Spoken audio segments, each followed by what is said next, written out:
Good morning, Emmaus Rotary. Good morning.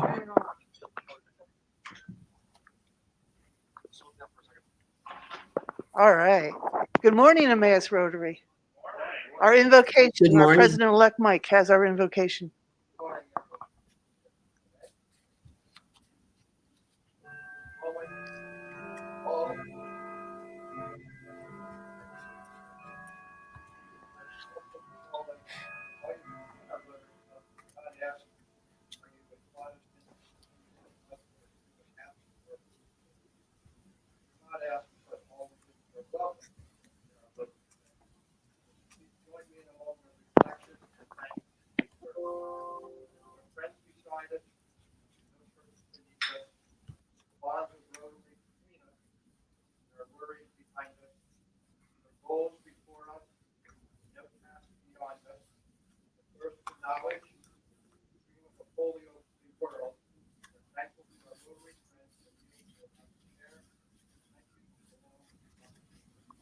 Thank you, Mike. And we'll have the pledge. I pledge United States of America, and to the republic for which it stands, one nation under God, indivisible, with liberty and justice for all. All right, you may be seated. And Sal, do we have guests today? Other than our speaker, Madam President, we do not. Okay, thank you. May, it's May. You gotta love the merry month of May. It has a lot of holidays. Did you know that? It's not just Mother's Day. It's not just Memorial Day.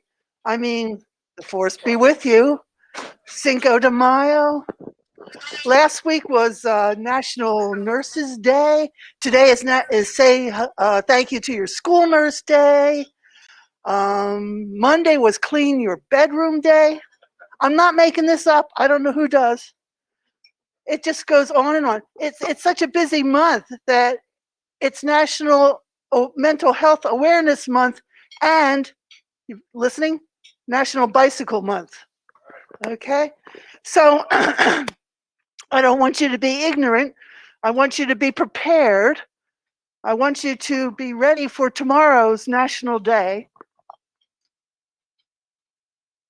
I'm just queuing it up here.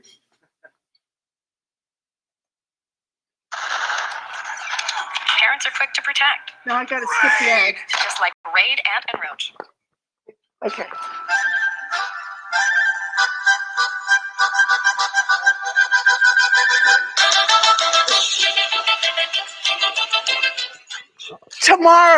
Tomorrow is National Dance Like a Chicken Day. Can you believe it?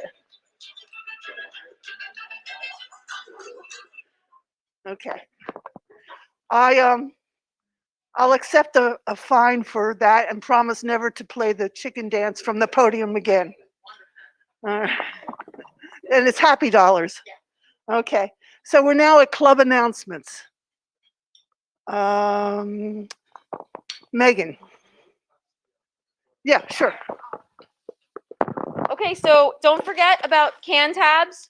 I am going to be heading down to the Ronald McDonald House in Delaware, I would say middle of June. So over the next couple weeks, please bring your can tabs in. I have 50 pounds of them in my car from the high school. I didn't want to bring those bags in. That was kind of a lot. So just over the next few weeks, please bring whatever you have in so that I can make my trip down in June to see our friends at Ronald McDonald House. Who else had an announcement? All right, we'll go with Jim. Then you get to pass it to the next person. Okay. So I have a quick, short report from Dale Dries. Being the secretary, I get to talk to people from time to time just to check in on stuff. And his spirits are pretty good. He still is on solid food. He's still getting a lot of testing, and he's hoping to come back to Rotary. He can't really do it now because of oxygen and all the equipment he has to bring, but he is trying to get back here at some point. He's at home. Yeah. So good. Who's next? Oh yeah. Thanks for reminding me. So the new owners at Dries want us to move our inventory of material out of the Dries facility, and Dale contacted me about that. So I actually had a chance to chat with him, and it looks like we're going to move it to Jeff McElhaney's office if nobody has any objection to that. And we'll, next week or so, we'll try to get a plan together to get it done. I think Gary Robach's on vacation, but he wants to be involved in it, and maybe he has access to a truck, so we'll work on that.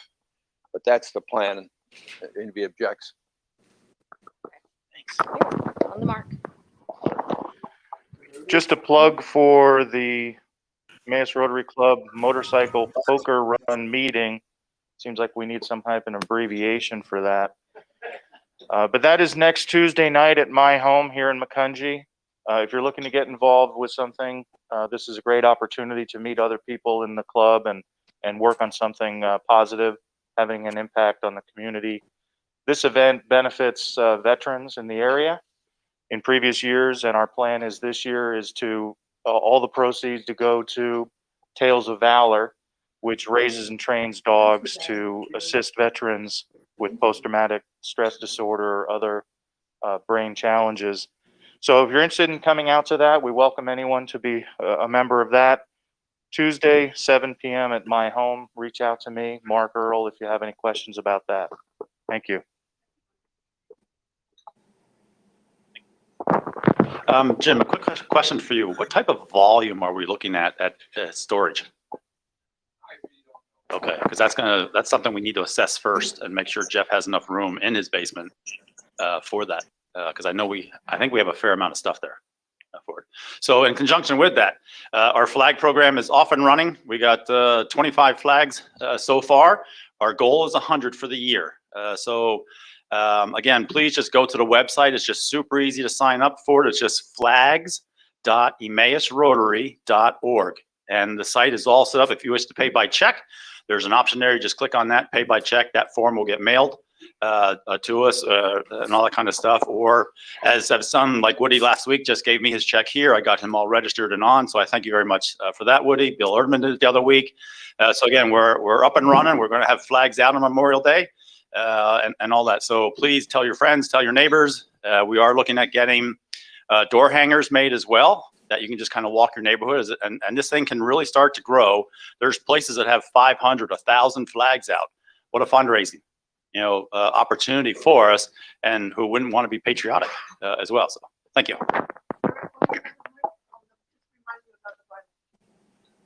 Oh yes, once again, we'll send out an email probably this coming Monday for just a minor bylaw change we're doing, which just puts the term limits on for board of directors at 3 years, where we just missed that the last time when we redid the bylaws. So we have to send out an email 10 days before a meeting. So we'll do that Monday. Then the following Thursday, we'll just do a quick hand vote as to whether everybody's okay or not okay with it, and then we'll get that adjusted. So thank you. Gary Robach is going to be lending his truck for the mulching at Hillside School. So it's the 22nd of May, 8 o'clock to 10. So we're looking for volunteers. There's a sign-up sheet here. So I will, I'll put it at the outside. And then if you could please sign up, please put your name and your cell phone number, just in case the weather turns nasty. It should only take about an hour and a half. I think they've really reduced their bed size at the school, so it shouldn't take too long. Okay, thank you.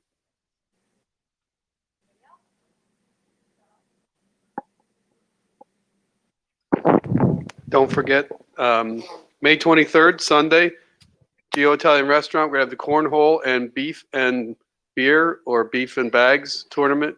There's flyers on the table. If that's too difficult, call me and I'll sign you up. It's $35 just for the beef and beer, and $120 for a team of 2 for the cornhole, and that includes the beef and beer. So should be a fun event. Happy to register anybody. Ann? Oh, somebody took, I'll hand you one personally. Thank you. Thank you. Mhm. Would you, no, not yet. I want you to talk about the fun-way. Oh, yeah. Oh, yeah. So on Friday, June 25th, right? Okay, sorry, I can't remember everything. We're having a picnic at the Emmaus Community Park at our Rotary Pavilion, where you are welcome to create your own version of the four-way speech. Sort of like what the high school kids do. When we judge that, and we actually are going to have one of the winners come present their four-way speech next week. So you have some inspiration, if you will. So think about how you use the four-way speech or the four-way test in your everyday life. It's really easy. I mean, you use it so quickly, I don't think you even realize that you're using it. And we'll have food. The fellowship committee is going to be doing hot dogs. We'll have snacks. It can be BYOB or wine as long as there's no glass. But we'll have soft drinks and water and things like that. So pay attention to the trumpet. There'll also be some individual emails about it. Please RSVP so we know how much food to bring and so that we know how many people plan on delivering a four-way test speech. That good? All right. I don't know. There definitely are prizes. No, it's like 5, 6, 7 minutes. Yeah. And there's already 3 people signed up to do it.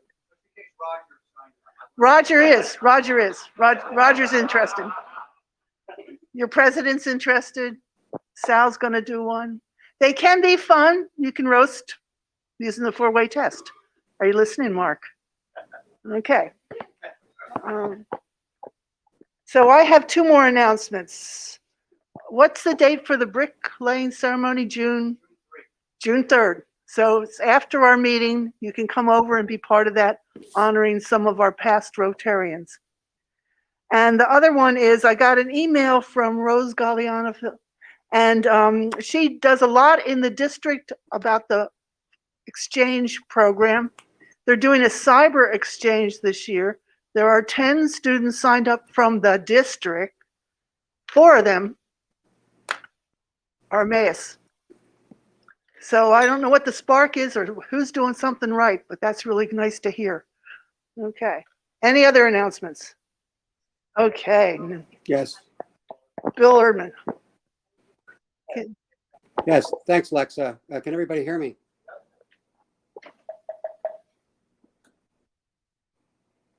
Can everybody hear me? Oh, okay, very good. I just wanted to follow up an email that I sent to Lexa yesterday to report to the club that we're at the mid-90% in terms of meeting our goal for the foundation. Just wanted to remind everybody that the end of the Rotary year is the end of June, so that's about 6 weeks away. If I'm not at the meeting, which is happening more frequently, my wingman Fred is always there at the E-Ray table. If you have any question about where you stand with respect to E-Ray, that is donations for this Rotary year, I will put something in the trumpet for next week so you can contact me remotely. I may be at next week's meeting, but if not, like I said, Fred is always there. He's at the end of the table. He steps in whenever I'm not able to show up. So if we can make the final push to meet the goal for our president, that would be great. Thank you, Bill. And thank you for stepping up and being our permanent E-Ray man.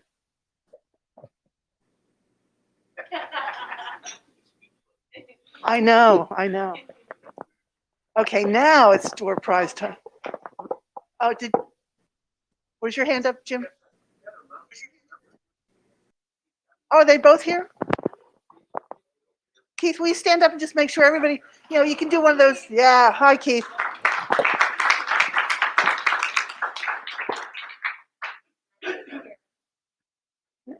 And Eileen?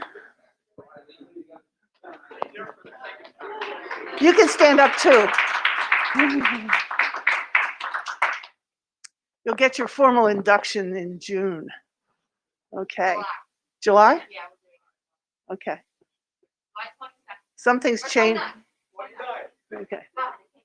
Okay, now it's door prize. Okay. We've got a gift card to the Olive Garden. Oh, he's making me do this so we can get a picture. We got a gift card to the Olive Garden. All right, and we'll have our speaker pick the door prize winner today. Here you go, Ron. Don't pick your own, maybe pick your own, I don't know. 006299. Is it Ann?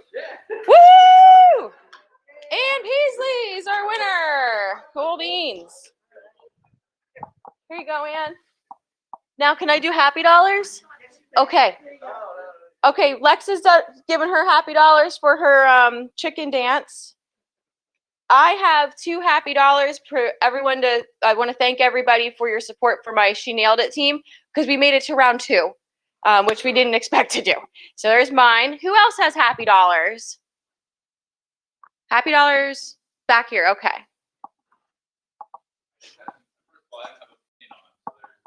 Oh man, I didn't even do fines today. Don's And then happy dollars. I'm good. My daughter's coming back from school this Saturday, so we haven't seen her since Christmas. So we're very excited.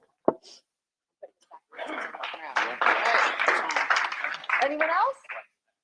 Happy dollars? I have some happy dollars. I don't know if they can hear me. Yeah, we can hear you. Okay. My daughter finally chose a college. Long story. I won't go into it. And so that's great. And she's going to districts for running next week for 2 events. So $10 for that. Oh, that's awesome. Congrats, Courtney. At last call for happiness? Wow. Any fines that I need to be made aware of? Because I was shirking my duties? Oh, John Chiska has a fine. Okay.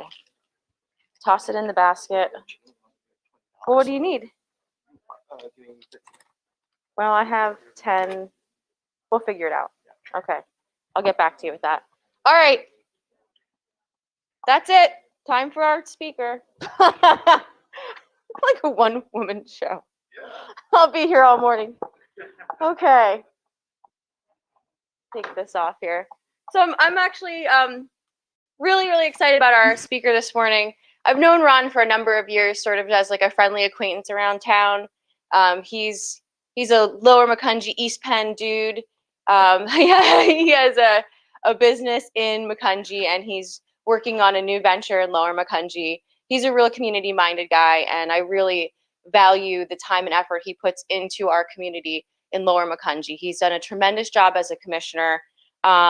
He currently serves as the Lower Macungie Board of Commissioners president. He has been serving his 2nd term, and soon he will be moving on because he is running unopposed as Lehigh County Commissioner for District 2, which includes Lower Macungie, Upper Macungie, South Whitehall, and Albertus Borough. But today he's here to talk about the things that he's done in Lower Macungie and things that are going on in Lower Macungie. Without further ado, I'll bring up Ron Beitler, who is our Lower Macungie Township Commissioner. Here you go. Thank you, Megan. Thank you, Rotary. I think this is the 3rd or 4th time I've had the opportunity to speak in front of this group in the last 7 years. So thank you as always. It's always such a friendly group, and I really do appreciate it. A little bit about Lower Macungie, for those of you who might be familiar. We're one of the, I think it's 65 municipalities in the Lehigh Valley. So that's Lehigh County and Northampton County. Lower Macungie Township is the 3rd biggest municipality in the Lehigh Valley. So it's the city of Allentown, it's the city of Bethlehem, and then it's Lower Macungie Township with our about 33,000 people now over our 24 square miles. So Lower Macungie Township, which you're all in right now, of course, is actually bigger than the city of Easton. The city of Easton has 26,000 people, and Lower Macungie Township's rolling with about 33,000 now. So we have about 130 miles of publicly owned roadways. We have 1,400 acres of parks, and we're also very proud of the fact, and I'll touch upon this a little later, that we have now approaching 1,000 acres of permanently preserved farmland in the township, and that includes farmland that's permanently preserved by virtue of the Lehigh County and State Farmland Preservation Program, where we work in partnership with Lehigh County, and also some other properties in the township that are preserved by virtue of being owned by the township, like, for example, the Kratzer Farm property, which is located just down here on Willow Lane, which is a 90-acre farm park that the township's working on.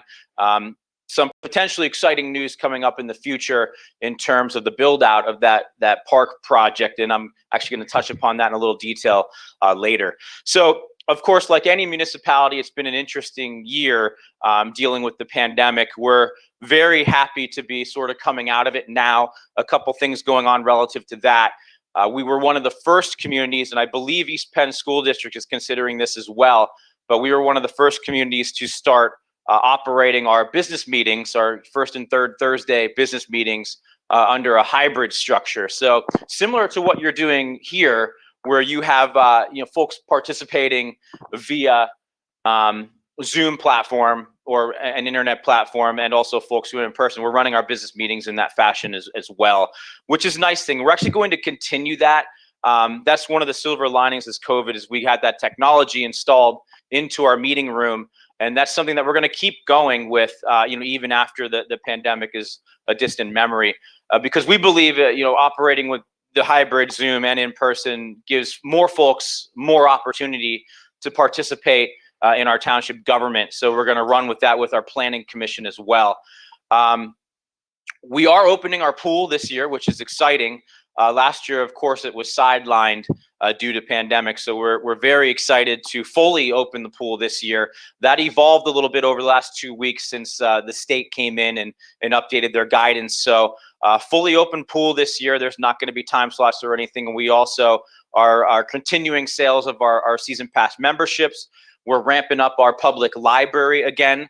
We have a wonderful public library just over on Brookside Road on the municipal campus. Last year, 2 years ago, we did put that voter referendum concerning the library to the voters. That did pass. So we not only have one of the nicest libraries, but one of the best funded libraries in the state as well, by virtue of voters really committing to that facility and passing that referendum to give it a designated funding stream. So coming out of COVID, we're in a very strong position right now moving forward. We're excited for that.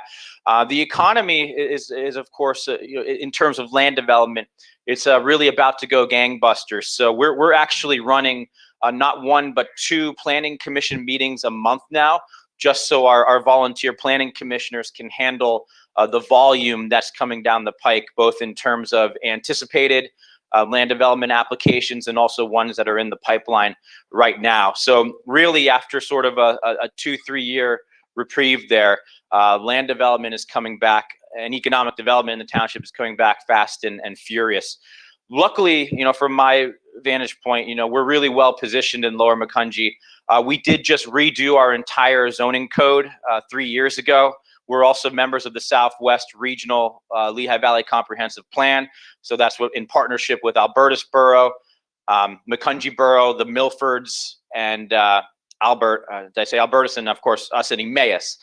So we are members with that Southwest Planning Group. So we're prepared for this. We're ready for sort of the tidal wave of development to come. Not only the zoning code, but also the fact that we're ready in terms of our the preservation program, which has been successful. So to pivot to that a little bit, we preserved over 500 acres of additional farmland over the last couple of years, adding to the bulk that we already have, and that's how we get to that nearly 1,000 number, including what was one of the largest preservation deals in Lehigh Valley history, which was the Wiener Farm over here on Brookside Road. So I think everyone in the rooms, I heard some discussion about doing some stuff over at Hillside School. That's the location across Sauerkraut Lane from Hillside School along Brookside, and then all the way back to Macungie Road.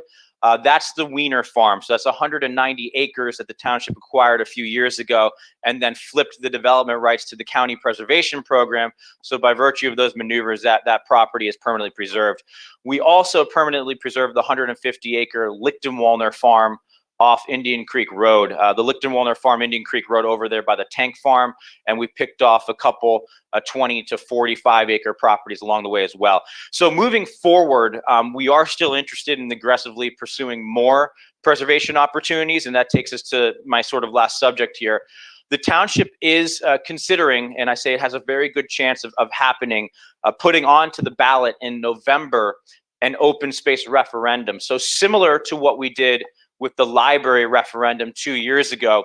We're going to put the question to voters. We spent a significant amount of money, both from our reserves, so our savings, in other words, and also from a bond that we did a couple of years ago to get the preservation efforts funded that we've completed over the last couple of years.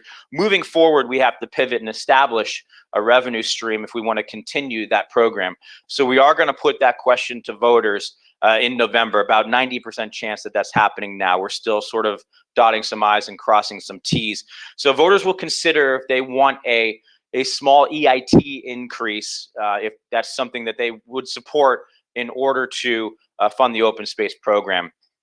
The additional benefit of this, if it should pass, would be the enabling legislation allows us to use 50% of that revenue stream for acquisition, so preservation effort, and then the other 50% can be used for 25% for improvements to open space properties and 25% for maintenance to open space properties.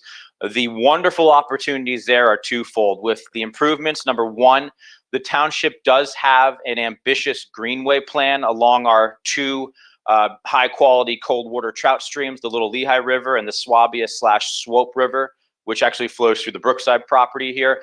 We did build approximately the first mile of our greenway trail between Brookside Road and Wild Cherry Road. And so with this funding stream established, should voters pass that, we would be able to use some of that funding to expand and continue to build out our ambitious greenway plan, which we're hoping one day runs from the Berks County border over by Spring Creek Road all the way through the township and into the Wildlands Conservancy over there by Emmaus. And then through the Conservancy, eventually we'd love to be able to connect Lower Macungie Township Trail System to the Allentown Parkway, which would get you all the way down to the Lehigh River. Another opportunity would be the Kratzer Farm Park, which I referenced earlier. That's our 90-acre sort of centralized park area in the township. It's undeveloped now. It's farmland.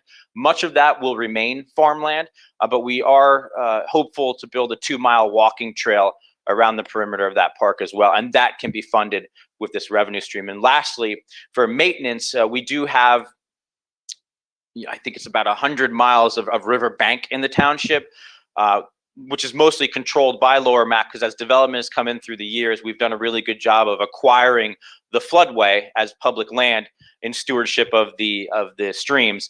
And so we do come in once a year and do river cleanouts, etc., where we remove debris from the river, and that helps keep that river flowing and helps mitigate our flooding issues. It's something that we do every year, but it's expensive, and so this revenue stream would help pay for that. So that's just an example of one way we can use that for maintaining our existing capacity of open space. So development rights, folks always ask me about. Here's some of the projects that are coming down the pike.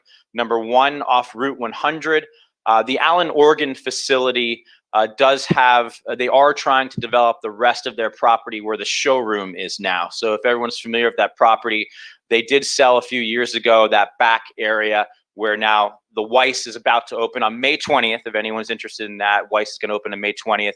They built those apartments in the back, and now they're interested in doing some more apartments and cottage homes on the front component where the showroom is right now.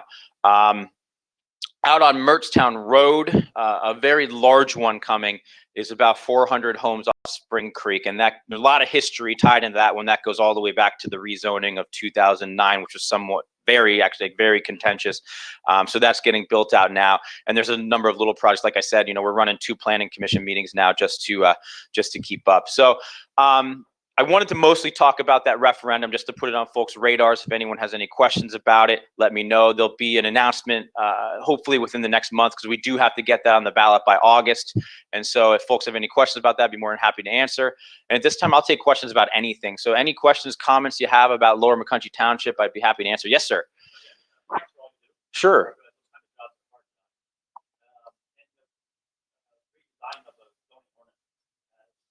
As an amateur astronomer, our skies have just gotten horrible with that.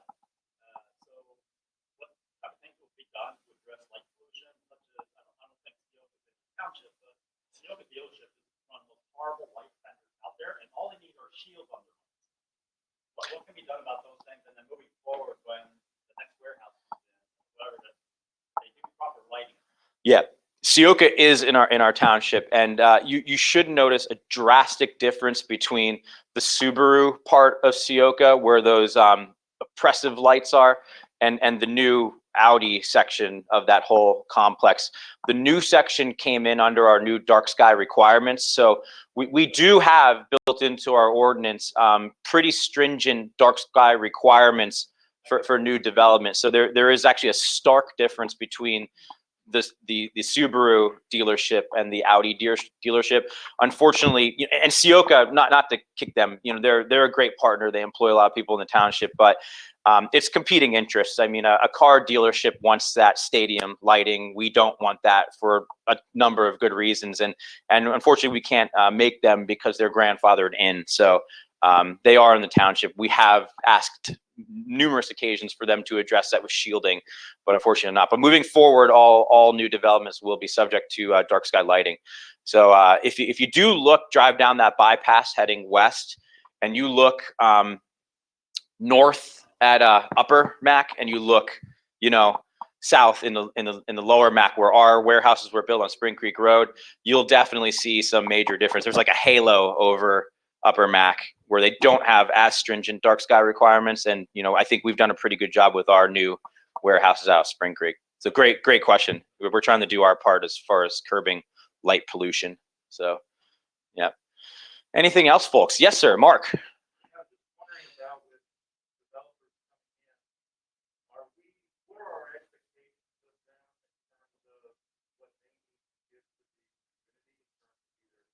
Playground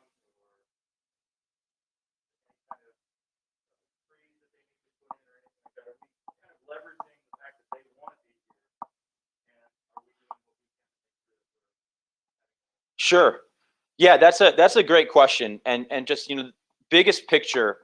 Lower Mac, because of the aggressiveness of our preservation program, we've got somewhat a unfair reputation for being anti-development. We're not.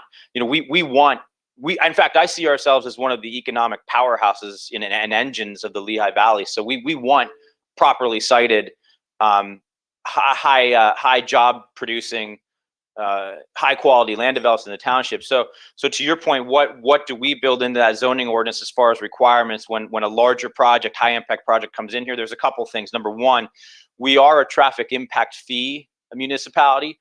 So we do have a whole formula that when a land development comes in, there's all kinds of studies done that determine what the traffic impact of that is in a measurable way. So X amount of trips per peak hour. And then there's a formula that determines, okay, that developer, that project has to pay X amount of dollars per trip that they're creating and adding on the roadways during peak times. And that does end up being pretty significant windfalls that we can then use to add turning lanes, add traffic signals, and do improvements to our roadway network. Secondly, we do have a recreation fee as well. So developers actually have a choice. When they come in, they build a 300 unit subdivision. For each unit, there's a dollar amount or an in-kind dedication of open space. And so the last development built off Brookside Road, they actually chose to do the open space, which I'm always happy with because that's permanent and forever. That money, we'll find a way to spend that so fast it'll make your head spin. I like to get the land because the land's a permanent thing. So they chose to dedicate a portion of that land development. Instead of building houses on it, they're keeping it open space. So they're building a little park on it and doing a little rockway. So those are the two big things. We do have the traffic impact fee. We do have the rec fee. In terms of quality, a big part of the new zoning code is to, number one, it works hand in hand with the preservation program. We're trying to preserve green fields, but we want to guide growth to where the infrastructure already exists, namely in our township, 222 bypass. That is our breadbasket. That is our tax base. That's our employment center. So we want to guide growth over there. And we want high quality projects. So we have a lot of design standards and design parameters. If you're coming in and building in Lower Mac, just bring high quality. That's all. We're not trying to pick paint colors. I don't believe that's the role of government, but we just do want you to build a high quality product that's going to hold its value through time. And that's good for our tax base. So saw one over here. Yeah, Jim.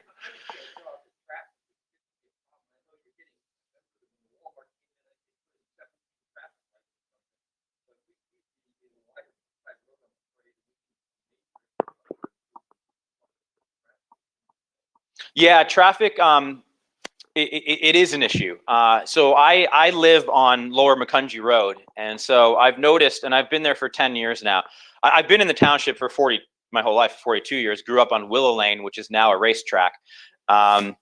Yeah, and I hear about it. My number one constituent is my mother, who can no longer get out of her driveway. I hear about it at every family dinner, and so I live on Lower Macungie Road, and over the last 9 years, I'm up by Smooth On. So when I moved in there, it never backed up to my driveway. Now it does consistently. A little something with detours happening right now, might have something to do with that, and the amount of traffic that we're seeing off of 29, because that part of Lower Mac Road is a part of 29. But the biggest thing that we've been doing to try to address that over the last couple of years, it is the preservation program. It's taking units out of the pipeline in the residential heart of the township. So, we want to, again, it's smart growth and guiding that growth over to the bypass where the shopping center is, because, that shopping center is very popular. It, of course, does bring, a lot of traffic from our residents who go to it, but that brings a ton of regional traffic to the area as well. So we want to make sure they can get off that highway, get on the bypass, and pull straight into that shopping center. So I think, moving forward, it's the traffic impact fee to get money to do improvements, but also continuing the preservation program so that we can take that traffic off of Lower Macungie, Brookside, and our main arterials. So I'll give you one example. There's no guarantee, but one of the properties that we're going to try to go after, and this is public information, we have an official map which tells our residents what our targets are. It's a transparency tool, so we're not just knocking on a landowner's door one day saying, hey, we're interested in your property. It's so they know well ahead of time so they can do their considerations. But the Dorney tracks, which are on Lower Macungie Road, everyone has seen the signs. Good guy, Wes Barrett, him and his wife, they're the realtors in the site. So you see those for sale signs on the Wiener track. It's 120 acres, and we're going to try to take a swing at preserving that. It is on our official map. So by virtue of being on there, if a subdivision or a land development plan comes in, the township can pause that process for 1 year, giving us the opportunity to negotiate with the landowners and trying to acquire it to preserve it. So that 120 acre property there could be several hundred new homes adjacent to Cedar Crest Boulevard, which is a problem. Cedar Crest is a regional problem. It's on PennDOT maps and congested roadways. So the biggest way we can handle that is to head it off at the pass and stop those homes from being built and preserve some really great farmland as well. So, Wiener, which I talked about over here, that 190 acre property would have been 350 plus new homes. And where would that traffic have gone? Brookside Road. So I think preservation, that's the most aggressive thing that we can do to handle the traffic issues. Yeah. Anything else, folks? Yes, ma'am. Yes, that goes way back. And probably we have someone virtually in the room, Bill, who's probably one of the experts of that, because that goes way back to the formative stages. But yeah, there is a plan to expand sauerkraut. That's something that we inherited. That was sort of formulated 20 years ago. So you head down Sauerkraut Lane to Route 100. It's going to punch through to Spring Creek Road. That has been ongoing for years and years and years because it deals with the biggest complicating factor in getting that done finally. We're there now. We're sort of close to the finish line, has been the railroad crossing. Norfolk Southern and all railroads, of course, are governed by the PUC, which is like an island onto itself. So like there's no one that has juice to make them move if they don't want to move. And so we've been sort of working with them for years and years and years to try to get that resolved. It's now finally resolved. It actually interconnected with closing of Orchard. So to open one, we had to close one. So if anyone's up in the hills at Lockridge area, that's one of the reasons why Orchard was closed. So yeah, that's coming. And so that connection will be made between Spring Creek and Route 100. It will. Now, that's an interesting one. I could talk about that for an hour. I won't. But if you want to talk after that, that's an improvement that I wasn't necessarily supportive of. There was a different mindset in the township 20 years ago where there was an expectation that whole area was going to be built out with warehouses. Of course, that mindset changed 10 years ago. And now my concern has been that once we open that up, right now all the trucks leaving those facilities, they take Spring Creek to that existing interchange, whereas they're more likely then to follow their GPS and cruise down the bypass to the interchanges. I'm very concerned that once they shoot out Sauerkraut, GPS is going to route them towards the borough of Macungie, and unfortunately then Willow Lane, Brookside, and all our interior roads. So we have to be hyper aggressive and vigilant with our signage there to make sure that folks leaving the Spring Creek facilities, taking the extension, make that left onto Route 100 and head to all those interchanges off the bypass, and don't end up in the residential heart of the township. Trucks have been a fight for 10 years, and on one hand, these are drivers just trying to make a living. And the answer is not punitive. I always get asked, why don't we have the state police out there patrolling? And they do. I saw them pull over a truck on Willow Lane 3 days ago. But the problem there is a lot of these drivers are independent contractors, and they're here in the township for the first and last time. So we ding them with a ticket. We're taking that driver's wages probably for the whole day. And they're never going to be back here again, so it solves nothing. The solution to that problem has to be proactive. We have to continue to work with the logistics and warehouse operators so they have internal signage in their facilities and their drivers lounge screaming at them, hey, go out to Route 100, turn left, and we are getting some aggressive signage coming within the next month on Willow Lane on both ends, that basically say, in flashing lights, no trucks. So we're just trying to do the things we can to get creative. It's an ongoing problem. It's not something we can do locally. And actually restricting roads got a little tougher 2 years ago. State legislation changed where, one of the complicating factors of us is Willow Lane, Brookside, Lower Macungie, etc. They're all state roads. So we can't even restrict them. We can petition, but the parameters of which even the state is allowed to come in and say we're changed recently, and it makes it even tougher. So that was an unfortunate bit of state legislation that passed. I would imagine there was a lot of lobbying there by the truck lobby. So yeah, yes sir. Yes. Yes. Yes. Yeah. Oh yeah. Mountain Road. That poor person with the red barn that literally gets hit. So yeah, I mean we've been dealing with the hand that has been dealt with us for 10 years. No one on the board now envisioned what's going on in Spring Creek Road, but we're dealing with the problem. So yeah, these signs are pretty.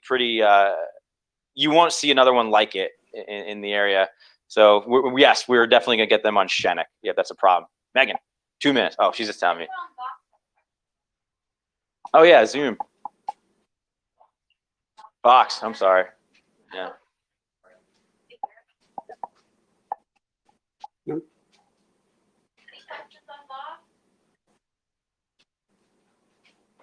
Nope. Thank you. Oh yeah. Okay. So yeah, good one.